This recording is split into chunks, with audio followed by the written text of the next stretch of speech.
Albanian roasted chicken with rice. A main dish from Albania. Serves 2. You will need 4 ingredients.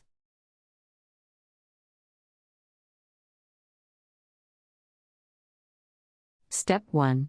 Boil the chicken.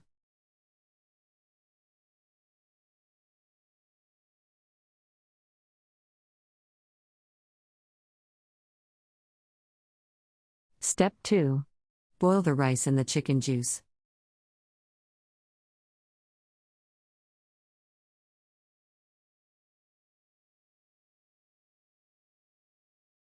Step 3.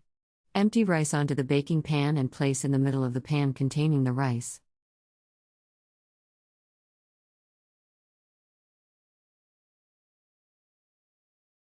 Step 4.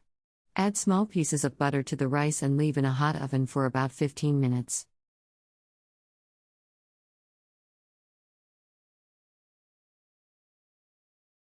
Step 5.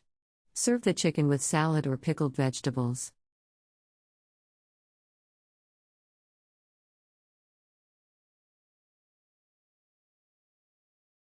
Country Reports, Culture, Countries, Travel.